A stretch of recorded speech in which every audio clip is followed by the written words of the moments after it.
Hey guys, it's Lauren. Hi, I'm Alex. I'm Lauren's little sister. And this is Books and Tea and All Things Me. I am so glad that you are here today. Today I am here to do another Tea Time Talks video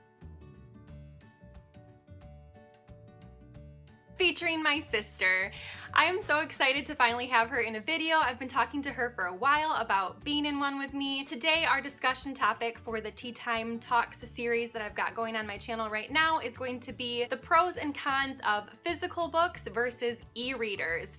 And we both have e-readers and we both read physical books, so I thought that this would be a good place for us to just kind of discuss, talk about the pros and the cons, and get multiple opinions. Obviously, this is a Tea Time Talks video, so we are drinking tea, and today I've got this from Stash brand. It is cinnamon vanilla, and my mom got me this in my stocking, so we're drinking it, and it's super yummy.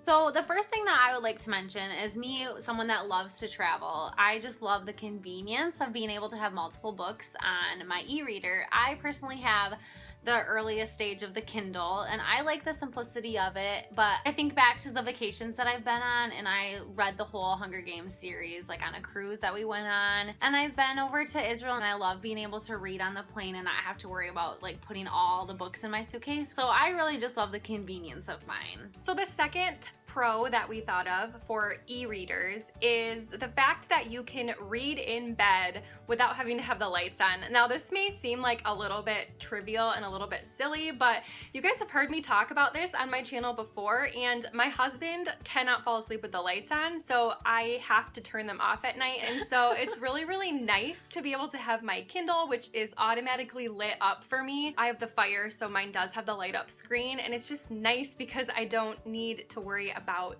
messing with my book light or having the lights on or a lamp. He doesn't even notice when I'm reading on my Kindle. So the next pro that I think is like a big factor for me is I am spending a lot of time at work and out and about, and I sometimes just like to be in the comfort of my own home. So one thing that I find myself not doing very much is actually going to the library. I used to do it a lot when I was younger, when I had more time, but now that I'm older, I just like to be able to hear what people recommend to me, and I like to just buy it offline. Like, maybe call me lazy, but it's just nice to get it, download it, and not have to return it in a couple weeks. Okay, time out, guys. I just spilled my hot tea all over myself, so I'm not gonna hold mine up anymore. I'm still drinking it, but I'm not gonna hold it anymore. I still have mine.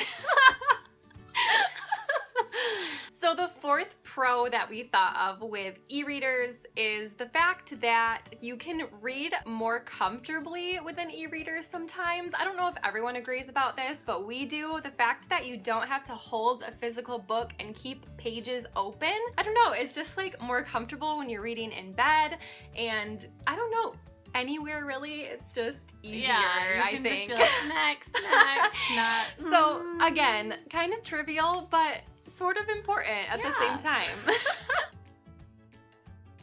All right, well, I do have to say there is something special about reading an actual book, being able to see the weathered pages, being able to smell the pages. I know that might sound a little bit silly, but that is one thing that I do enjoy, getting a book from the library or, you know, from a friend. And even sometimes too, people from the library, even though they're not supposed to, will make notes in the book. You look at them and you're like, oh, maybe I didn't really think about it that way.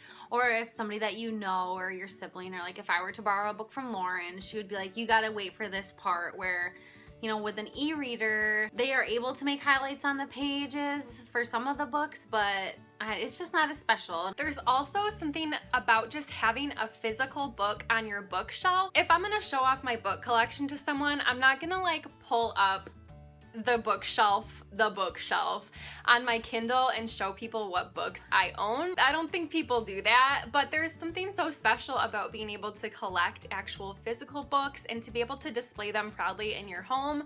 I think as book lovers, especially us booktubers, we all love to just have our own physical copies of books. That's just something very special to us, and you kind of lose that when you have an e-reader and purchase a book that way. Most definitely. All right, the next thing that I think is a little more special about actual physical books is that if you do want to lend them to a friend or a family member or whoever, you don't have to go through all the steps that you do for an ebook and, you know, connecting them to each other. And you don't have to worry about the time frame that you have to finish the book in, because I'm pretty sure a lot of them are only like 2 weeks. And yeah, I mean, sometimes life gets busy and then you get stressed out like, oh my goodness, I'm not going to be able to finish the book. And then depending on who you lent it from, you don't want to bother that person again and say, hey, can I lend this again? Right. You know, with a book, you can usually have it for as long as that person will let you have it. And one more pro that we thought of for physical books versus e-readers is the fact that physical books don't have a battery. So you're never gonna run out of battery life. And